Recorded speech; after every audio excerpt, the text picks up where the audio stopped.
a crowd. Florida, we love Florida.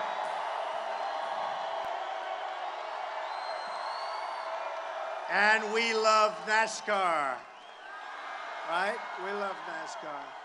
What a great crowd. So you have 3,000 people. They're coming in as we speak. This place is packed. Thank you. Thank you. Thank you. So I just want to tell you the campaign is doing really well. It's never been so well united. And we started on June 16th. I would say right now it's the best in terms of being united that it's been since we began. We're doing incredibly well. We're leading in the state of Florida. You saw the poll. We're leading in Ohio. We're about tied in Pennsylvania, but I think we're going to be leading the next time.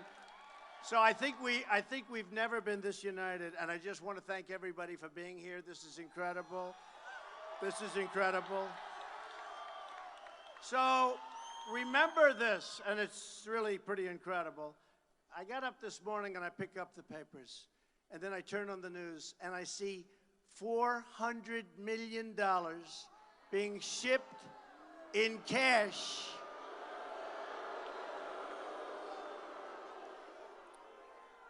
and they didn't want dollars. It's being shipped in different currencies, and it's being shipped overnight to Iran.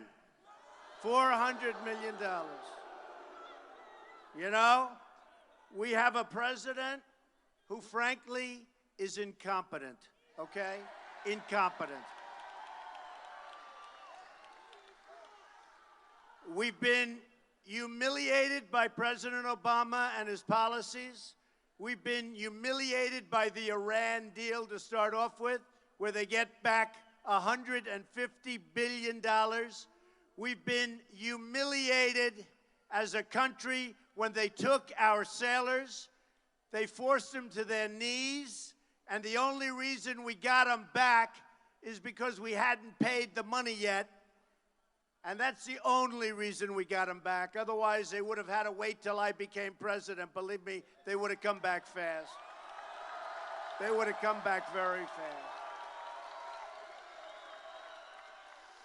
You look at our numbers, just take a look at the numbers. Home ownership, the lowest number, the worst number that it's been in 50 years.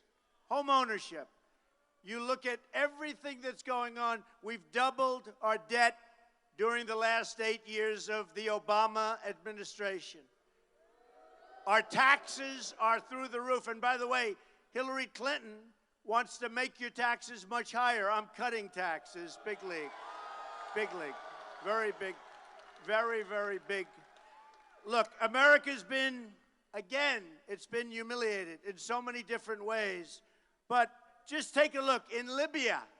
Take a look, Libya. Look at that mess. And that was Clinton telling Obama what to do. I guarantee if he had his choice again for Secretary of State, he'd love to have a do-over, that I can tell you. So you got Libya, you have Cuba. Look at China, building massive fortresses in the South China Sea and just taking your jobs in Daytona, taking your jobs. Look what's happening. Look what's happening in Mexico. I'll give you an example. A friend of mine builds massive plants. That's what he does. He builds plants. That's all he wants to do. He builds plants. And I see him recently, and he said, we are building the biggest plants, the most impressive plants you've ever seen. I said, oh, that's good news. He said, no, they're being built in Mexico. I said, what about in this country? What about in Daytona? Forget it. No, you have to get me elected. We'll be building in Daytona. We'll be bringing jobs back. We'll be bringing jobs back. Again, we'll be bringing jobs back. So, by the way, look at your space program. Look at what's going on there. Somebody just asked me backstage, Mr. Trump, will you get involved in the space program? Look what's happened with your employment. Look what's happened with our whole history of space and leadership. Look what's going on, folks. We're like a third world nation. And then you get back to crime. You see what's happening with the police. You see what's happening with, take a look at Orlando. Take a look at San Bernardino. Take a look at the World Trade Center. Take a look at what's going on. And then worldwide. And we let ISIS take this position. It was Hillary Clinton that she should get an award from them as the founder of ISIS. That's what it was. That's what it was. Her weakness, her weak policies.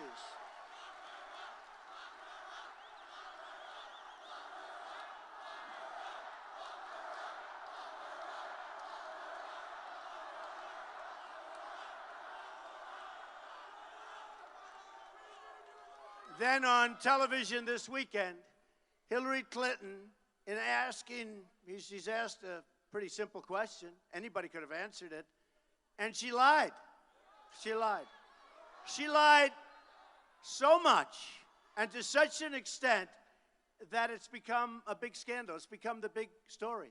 And it's actually taken a little while to seed because the press is totally dishonest and they don't want to tell. They don't want to talk about what's really happening. Believe me, they, and we all know it, they want a certain narrative, and that's not the narrative they want. But what she did is lied so badly, and you have the FBI director saying she lied, right? Said she lied, said she was negligent, said all of these things, and now she's running for president. Shouldn't happen. Shouldn't be allowed. Shouldn't be allowed to happen.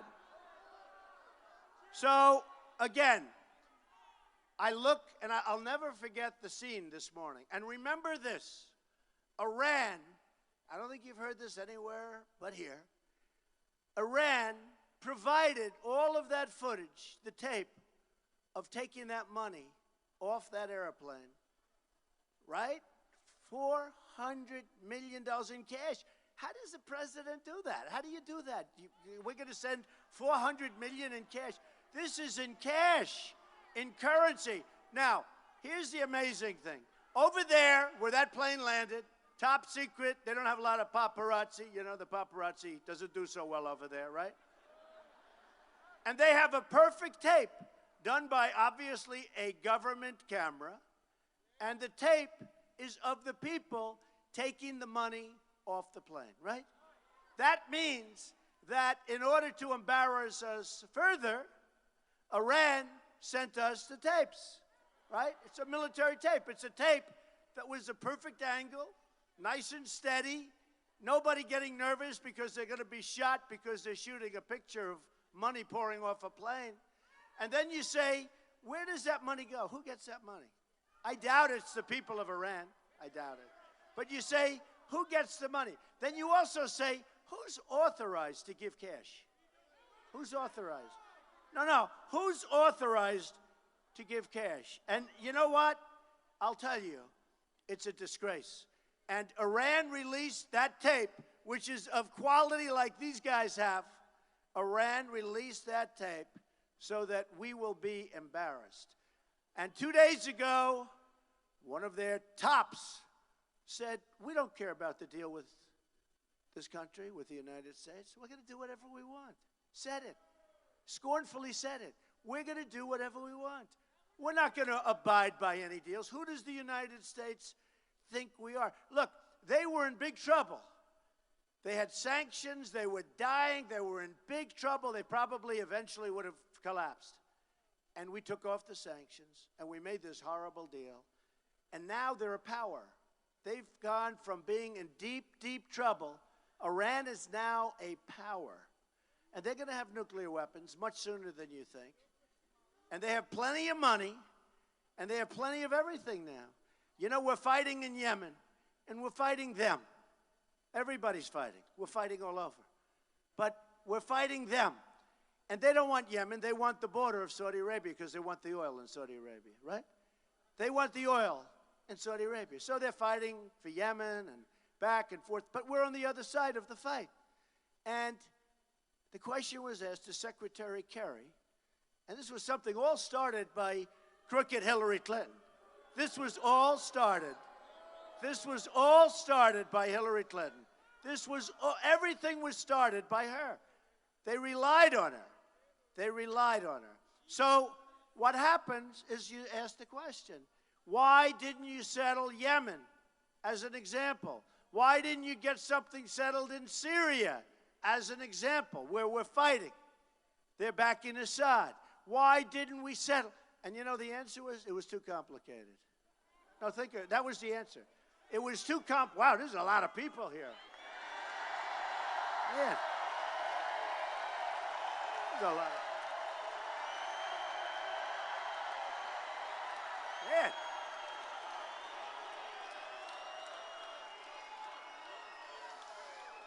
It was, folks, it was too complicated, they said. It was too complicated. Now, so it looks like we paid $400 million for the hostages, right? Such a bad precedent, such an unbelievably bad precedent set by Obama. Now, 2 more have been kidnapped since then. You know that, right? So you got 2 more. Where is it going to end? Where is it going to end? What we're doing is insane. We have a president that doesn't know what the hell is going on. And I don't think he likes me too much. I don't think he likes me too much. You have Bernie Sanders people are going to be voting for Trump. Something just came in. They like Trump. They like Trump. They like Trump. No, it's been like an amazing thing. You know, that system was rigged for Bernie. It was rigged. The superdelegates. We have to make sure that when we run, because look at these people as an example. When we run, we have to make sure that you don't have people voting 10 times. Because as you know, there's a big difference now from what there was before. Oh, there he is. All right, you can get him out.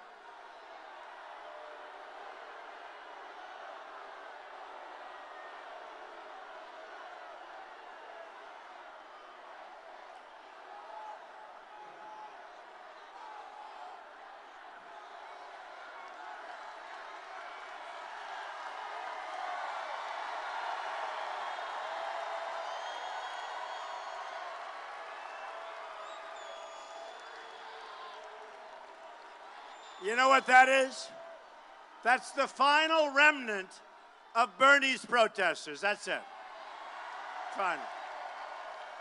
You know, they used to send the protesters, and here's the good thing. In all fairness, Bernie's people had spirit, and they would come, and they would protest, and I love those people because they'd always show how big the crowd is, because the cameras never move.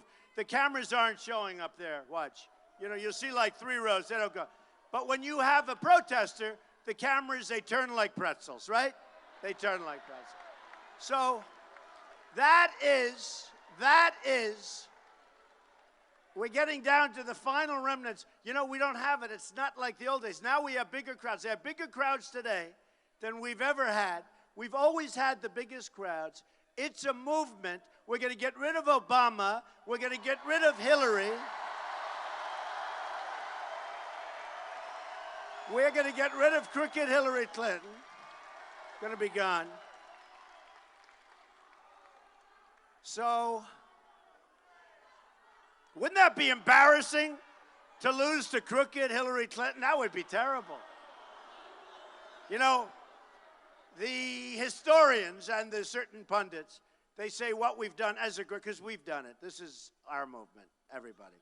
I mean, many, many times on the cover of Time magazine over the last year. But I'll tell you what, if we don't make it all the way, think of it. If we don't make it all the way, it's sort of been a waste of time, don't you think? It's like, I mean, you know, I'll tell you, Bernie Sanders should not have done what he did. He should have gone out, probably shouldn't have gone to the convention. How angry was he at that convention? Did you see his wife? Nice woman. She's patting him on the back, and he's angry. And she went, whoa, whoa. He was angry. He was an angry man. But honestly, had he not made a deal, it would have been somewhat legendary what he did. And then on top of it, she picks a vice presidential candidate that's just the exact opposite from what Bernie and his people stood for. The exact opposite. In almost every way, he's the exact opposite. And by the way, I left Virginia yesterday. We had a crowd like this. We had a massive crowd. Turned away 5,000. The great state of Virginia. And your vice presidential candidate running along with Hillary. You know what happened? The first week, he raised taxes in the state of Virginia, and I think you heard, by $4 billion. $4 billion. And that was when he started. Unemployment almost doubled. In fact, it might have more than doubled. So his first act was a tax increase. His second act was watching the state go to hell, and I'm there. I have a lot of things happening in Virginia. You look at Mike Pence, the great job he's done in Indiana. It's been amazing. Lower taxes, great job growth. But I'm in the state of Virginia, and it's a great place. And I want to tell you that I thought when she picked him, I didn't know him. When she picked him, I figured he'd be like a popular guy. And people from Virginia say, this is the worst guy you could have picked. He lifted our taxes by $4 billion. Governor Kane, beautiful, beautiful, beautiful. So here's the story. Here's the story. You have a governor, call him Governor Tim, right? He's known as Governor Tim, except now they don't like him anymore because of the tax increases and because of the unemployment. I mean, tremendous unemployment. And we have the right guy as vice president, and most importantly, you have somebody here that's going to bring back jobs from Mexico. We're going to bring back jobs from all over the world that have taken our jobs. We're going to bring back manufacturing. Now, so important. The infrastructure of our states and our country is crumbling. It's crumbling. We've got to fix it. We've spent trillions of dollars in the Middle East. We have airports. You have airports in the Middle East, the likes of which you've never seen in this country. Our airports, I mean, you take a look at what we have as airports, like third world countries. You go to China, you go to different places in the Middle East, you'll see things, folks, I've been, you'll see things that you've never seen before. You'll see roads, you'll see highways, you'll see trains that go hundreds of miles an hour as opposed to 60. Cluck, cluck, cluck. Because we spend our money so stupidly. We spent our money trying to do something in the Middle East that nobody's been able to say what they've tried to do, okay? Now, we shouldn't have been there, but we shouldn't have gotten out the way Obama got out, and Hillary. Because a lot of things happened, but one of the things that happened was ISIS. So we have a depleted military. We are going to rebuild our military. We're going to rebuild it. Bigger and better than ever before. Right now, our military, do you notice they have fighter jets? I saw it the other day, a documentary. The jets are 18 to 20 years old. They don't make parts for them anymore because the planes are so old. So they go to the plane graveyards and they go to museums to take parts off these planes, to put them and to give them to our great pilots to fly. And sometimes against the competition. This is the United States. This is what has happened. You look at your space program. This is what's happened to the United States. This is where we are right now. And on top of that, we owe almost $20 trillion. It's doubled in the last 8 years. It's doubled. So we're going to do things. Now, you ready? We're going to have strong borders, right? Strong borders. Strong borders. We're going to have...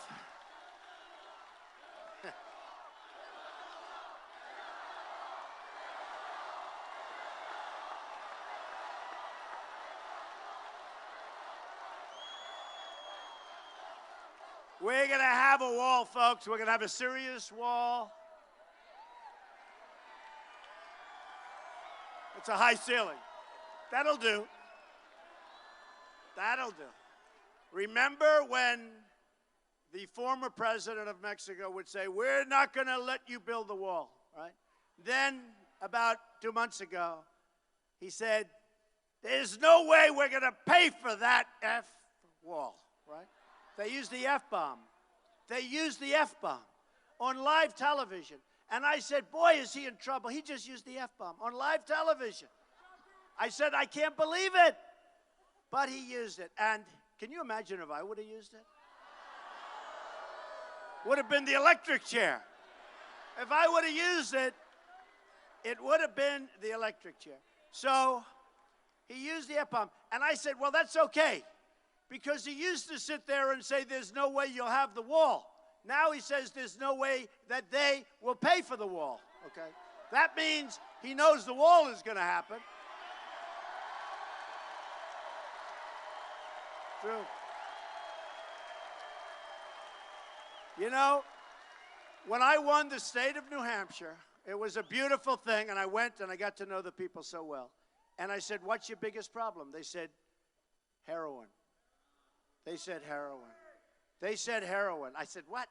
They said heroin. You know, it just doesn't seem to go. The beautiful trees and streams and rivers and little beautiful roadways and incredible people. And their youth is being poisoned. And their people are being poisoned. And you have the same thing here. They all have it. They all, everybody has it. But you have the same thing here. You have it all over the country. And the drugs are pouring in mostly from the southern border. And we do nothing about it. 16,500 special people, just like incredible people. The Border Patrol agents have endorsed Trump. They've never endorsed anybody before. Sheriff Joe, you know Sheriff Joe, tough cookie, Sheriff Joe Arpaio. He endorsed Trump. Now we're gonna have a real border. We're gonna have a real border. It's going to be a border that you're going to be proud of, but it's going to be a border where people can come into our country, but they're going to come in legally through a process. They're going to come in, and they're going to come in legally. We're going to have great people come into our country. We're going to have great people. So Hillary Clinton wants to allow 550% more people coming in from Syria and other places that we have right now. And when you look at what's going on, folks, you know, we can be politically correct. We can be very nice. We can do all of these things. But look, when you look at what's going on right now, we can't take it. We can't take it. We've got to stop being the stupid country run by very stupid people. We've got to stop. We've got to stop. Look at the tremendous difficulty that we're having. So I said to a friend the other night, who's actually a Democrat, always votes Democrat, but I know he's voting here. We're going to have a lot of switch.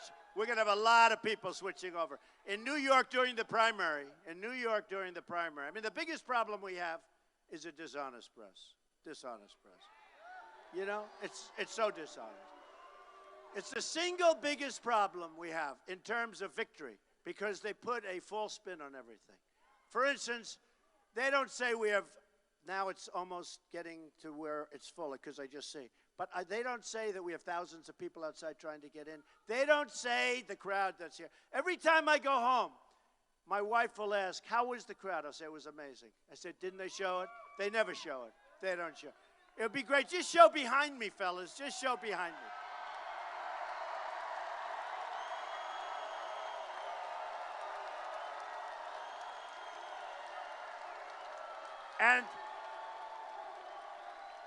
And what they don't know is that's the small part of the group.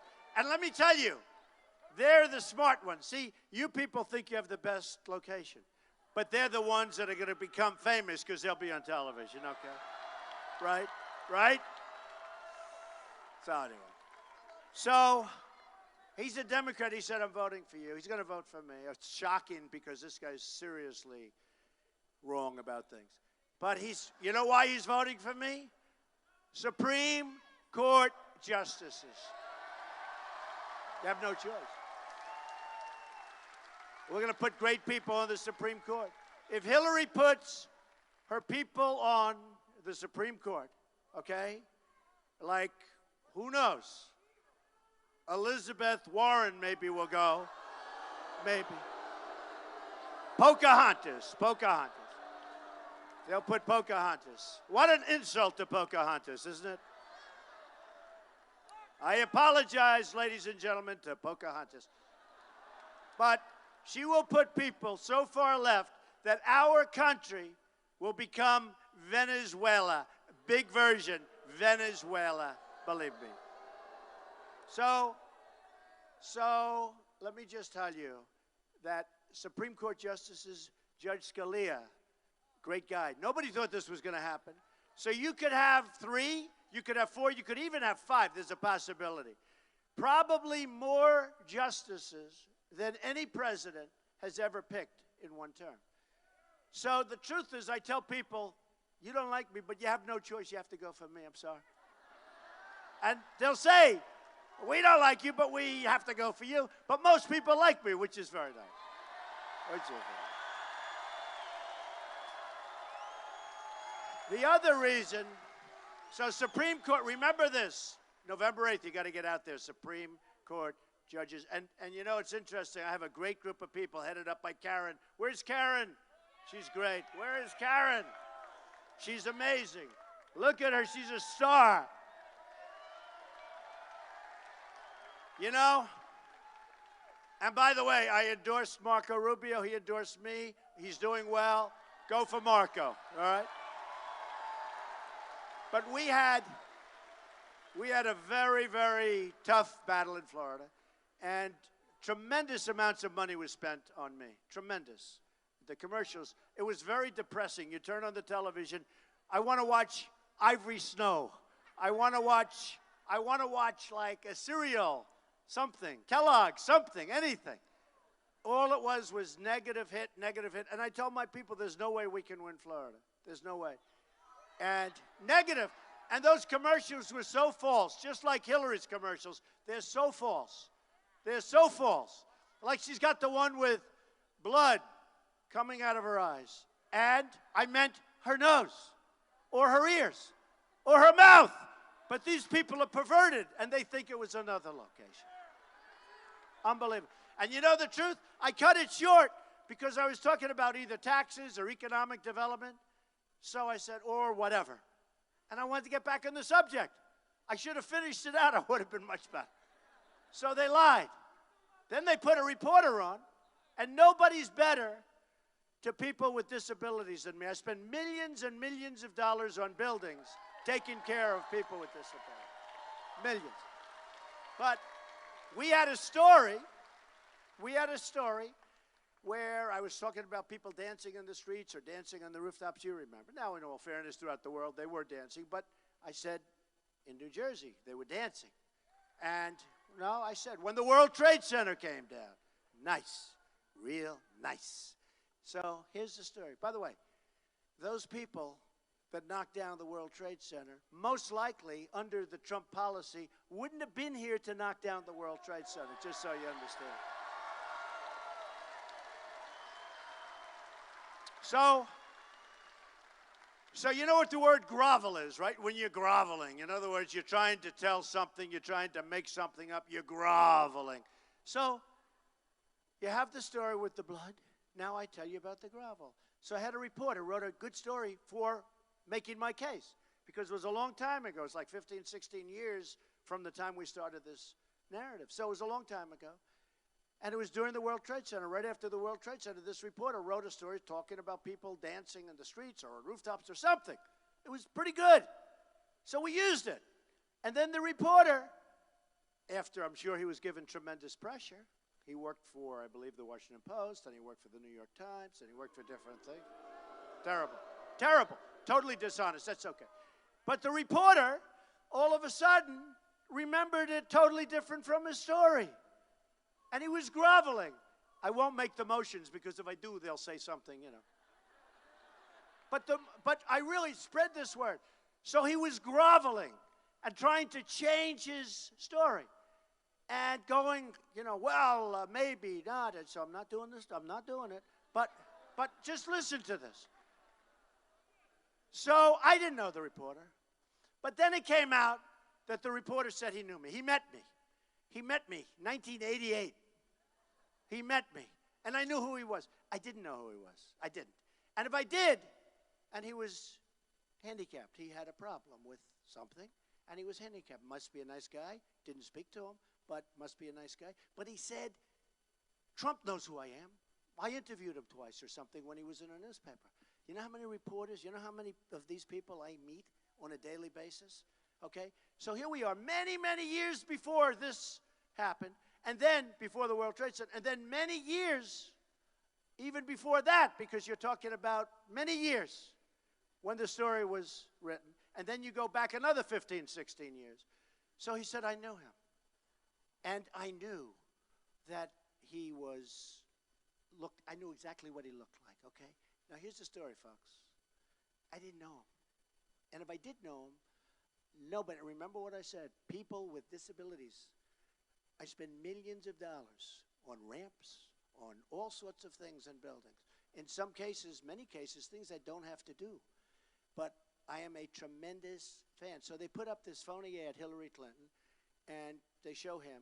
The word was groveling, and what I was talking about was groveling. So those are two of the things. Then they do another ad. When I went to Scotland, I wanted to see what kind of a job my boy did, Eric, because he rebuilt Turnberry. Eric!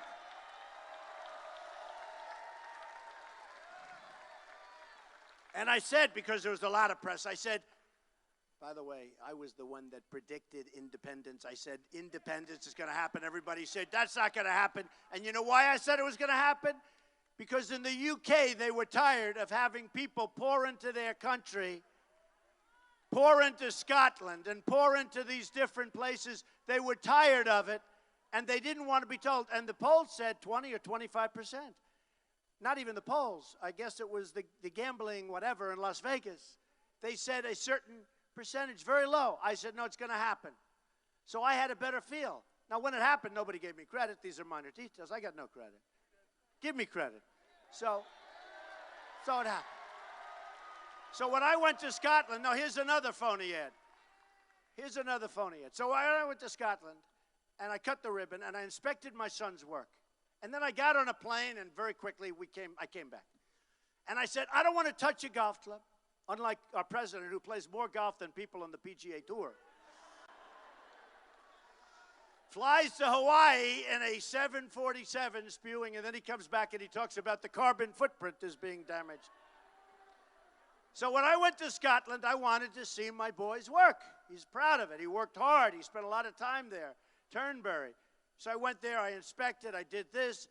Essentially, I was there for a day, less. I came right back. And I said, I don't want to hold a golf club. I do not want a picture of me holding a golf club. Not that there's anything wrong with that, but I don't want that picture. So they said, Mr. Trump, would you like to hit the first ball? No, keep the club away from me. Keep it away. And I like to play golf. You know, I'm a good golfer, believe it or not.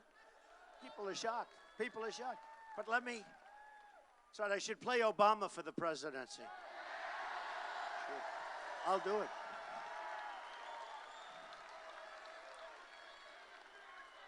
Then I'd be assured of winning, okay? So let me just say, I don't want to hold a golf club. Okay. So my son, he did a fantastic job. I was very proud of him. I was there with Ivanka and Don, but Eric was in charge of this project. And I was very, very proud of the job he did. And, you know, when you got to back your kids, right? You don't want him to do this work, and he's working all the time and back and forth and living there. And then you say, I'm sorry, I can't go. As parents, we have to back our children, right? So anyway, I went to Scotland. I was there for a very short period. I came right back, right? Long flight, came right back.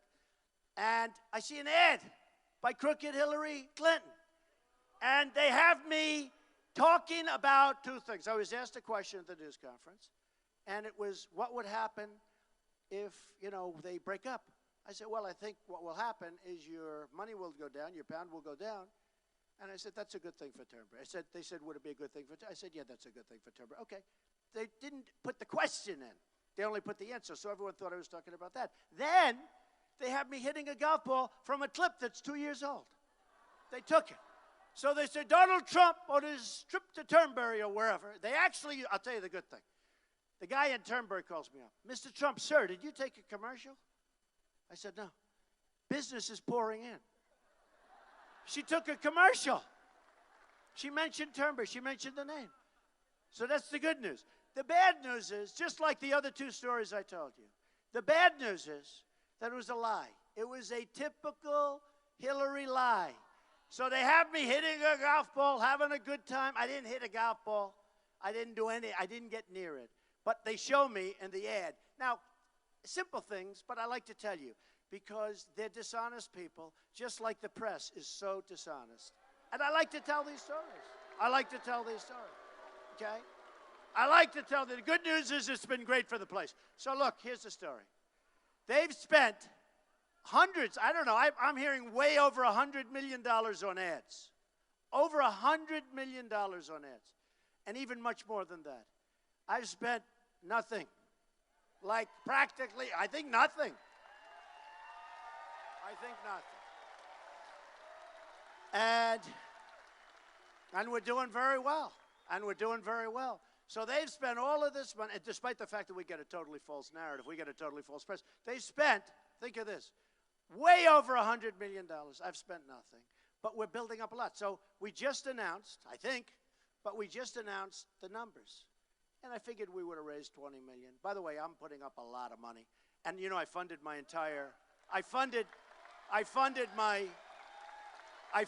primary, the only one. And I'm doing a lot of the funding for the general, other than the smaller donations where it comes in. And some people put up money for the Republican Party. Good people, very good people. I think with hedge funds, Hillary Clinton's raised about $48 million. And I've raised, I think it was $19,000. I'm trying to figure who gave me $19,000. So it's 48 million something, and it's 19,000, 18,000. And that's the way it is. But I'm putting up a lot of money toward the victory. I will not be beholding to any of these special interests. Believe me. Believe me. So, the beautiful thing about the 82 million is that a lot of that money came from small donors, which Republicans really don't get. They really don't get them. Bernie got them. But a lot of it came from the small donors. I think it was averaging about $61 apiece. And we took in $82 million. You believe this? Something like that. So we were very proud of that because we only got it started really in June. And we had a great month in June, 51 million, with a lot of money coming in from the small donors. When I say the small donors, these are the greatest donors because these people, they have a great stake in this country. Even if it's $60 or $25 or $100, they have an incredible stake in the country. They're tired of seeing incompetent politicians like Obama running the country into the ground, okay? They're tired of it. They're tired of seeing somebody like Hillary Clinton that shouldn't even be allowed to run for president run this country into the ground. She'll be worse than Obama, believe me. She'll be worse than Obama. And that's why we've had such an unbelievable outpouring. I was shocked. I figured we'd raise $20, $21 million. I'll put up a lot, and we'll, just go along. $82 million. A lot of money. A lot of money. And that's with no machine. Now, the route to the White House for the Republicans is much more difficult. You know that. You look at the maps. You look at the maps. And yet, for me, not being your typical Republican, I guess, we have a lot of states in play right now that will never. I think we're going to do great in Michigan, as an example. I've been talking about the car industry moving to Mexico for years. What Mexico is doing to us is incredible. But the car industry moving to Mexico, so many places, so many plants are being built. I think we're going to do great in Michigan. I think we're going to do great in states that normally you don't really have. Most Republicans would never even stop for dinner in some of these states. And you know what? Sort of like I feel the same way about ISIS. I don't really want to tell you what the states are because they've got a lot of money. What they'll do is they'll immediately start advertising. Trump's a horrible human being. They'll show the golf shot. At least they gave me, my swing looked good. See? No, it's true. If I were them, I would have picked a bad-looking swing where I'm falling over. I have them, too. I would have picked a bad-looking swing, but at least my swing looked good, so I appreciate it. Thank you, Hillary. So we open up areas of the country that other people don't. And I won't tell you exactly where, but we're going to do well in certain states that nobody thinks of when they think of Republicans. Now, we had early backing from the NRA, very early backing, National Rifle Association. These are great people. And by the way, Brian France, do we love Brian France? Is he the greatest? Brian France from NASCAR endorsed me. What a great person he is, too. Yeah. Home of NASCAR. Brian, good old Brian. Brian's a great guy. By the way, he's a great guy. He's done a fantastic job. His whole family is fantastic, the France family. So I appreciate it very much. So look, we have the backing of the NRA. Now, if you think about it, we have the evangelicals, we have religion, because we're going to get rid of the Johnson Amendment so that our ministers, our priests, our pastors, our rabbis can speak, so they can speak.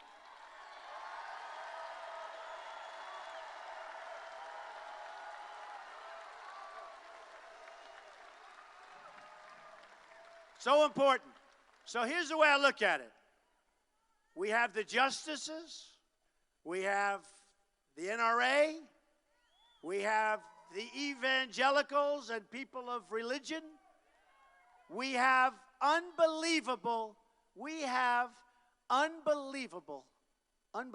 support beyond what anybody's seen. Now, if they all go up and vote, you can't lose. You can't lose. They have to vote. Because I'll give you an example.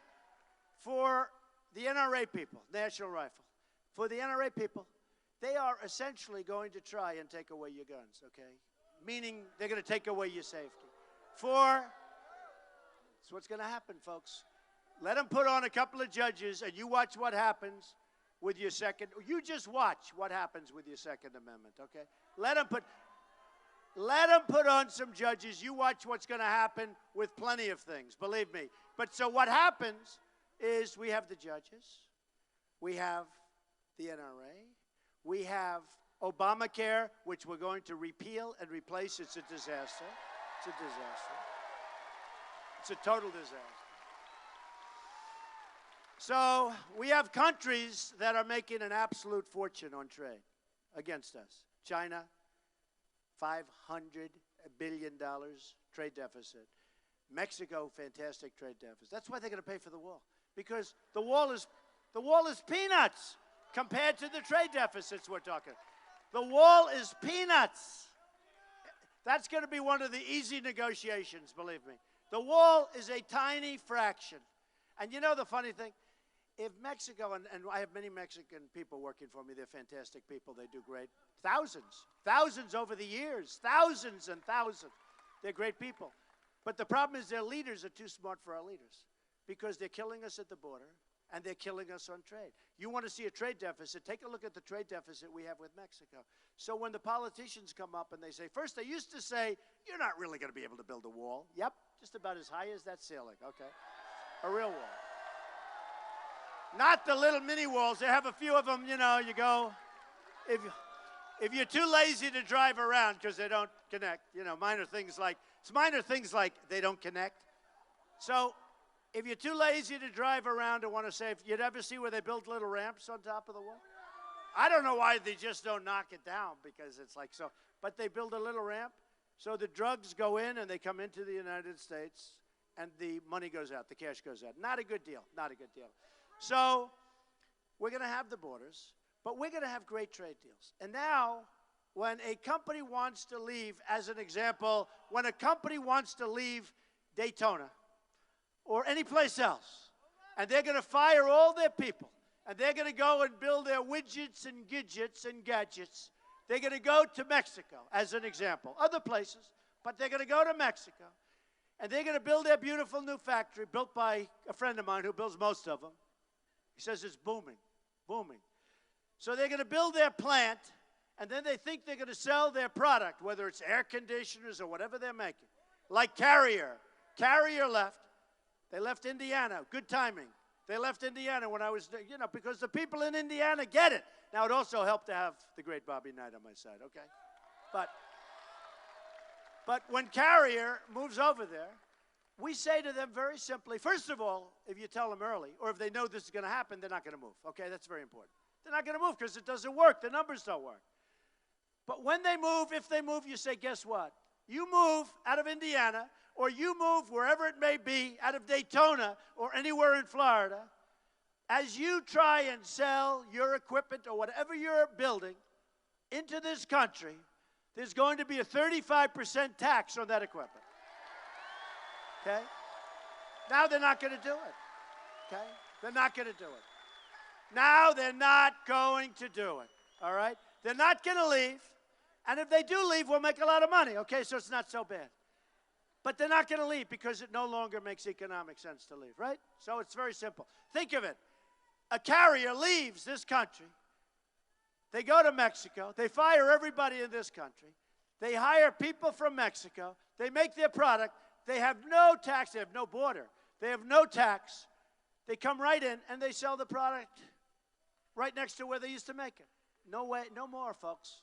You know, I've been watching for years as our politicians work so hard and so stupidly to try and get people to stay. Low-interest loans, zero-interest loans, all different things, tax abatements. They don't want that. The only thing that works is what I just said. It took me about 2 minutes to think of it. Because when they hear this, it no longer works, so they're going to stay. So we're going to have our companies coming back to this country. We're going to start making things in Daytona, in Virginia, in Ohio, in Pennsylvania, in all of these places where we're getting clobbered. Where we're getting clobbered. All of these places where we're getting clobbered. So we're going to start making product again, folks. And it's a big deal. Now, somebody would say, well, maybe the product's going to cost more. I said, actually, it probably won't. It probably won't. But let me tell you, if it did, but we're going to have a lot of jobs. You see?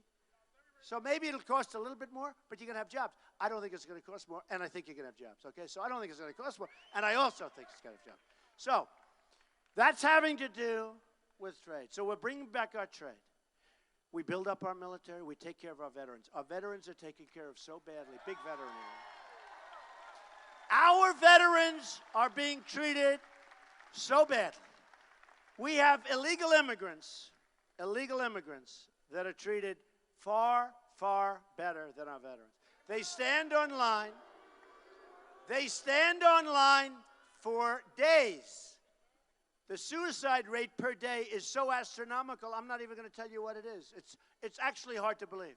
A lot of it is because they can't get medical attention. Sometimes if they could see a doctor, they wait 6, 7 days. Can you imagine going to your doctor and having to wait 7 days? And then they get there and the doctor says he's going on vacation. Just think of this. A simple procedure, a simple pill, a very easy operation, and you live. The people are dying waiting online. They're actually dying waiting online, and the suicide rate is crazy. It's crazy. We're going to take care of our veterans. We're going to take care of them.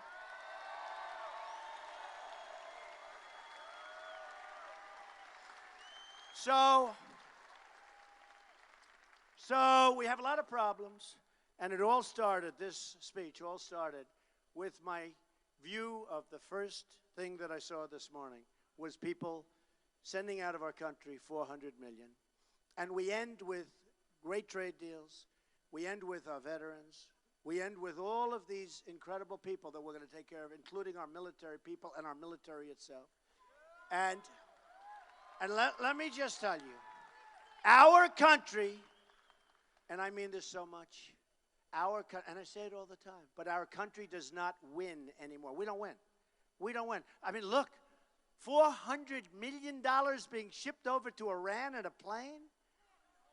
I wonder who got that money. I tell you, I want to know who got it. I sort of want to know who delivered it, you know, frankly.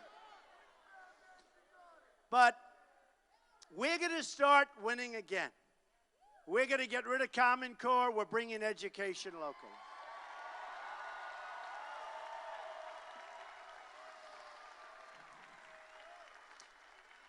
We're going to win so much that I'm going to get a call from the great Brian France. And he's going to say, Donald, I have to see you. And I'll say, don't call me Donald, call me Mr. President. No, I'm old.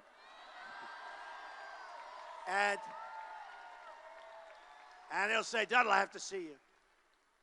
The people of Daytona and the people of Florida are devastated. You're winning too much. We're making too many great trade deals. The money is pouring in. The jobs are pouring in. They're not used to it. Donald, we have to slow it down. It's too much. We're not used to winning like that. Please, Donald, slow it down. And I'll say, Brian, under no circumstances, we're going to speed it up. We're going to start winning again. We're going to bring our jobs back. We're going to fix up our military. We're going to take care of our vets. We are going to start winning again. We are going to make America great again. Thank you, everybody. Thank you, everybody. Thank you. Thank you. Thank you.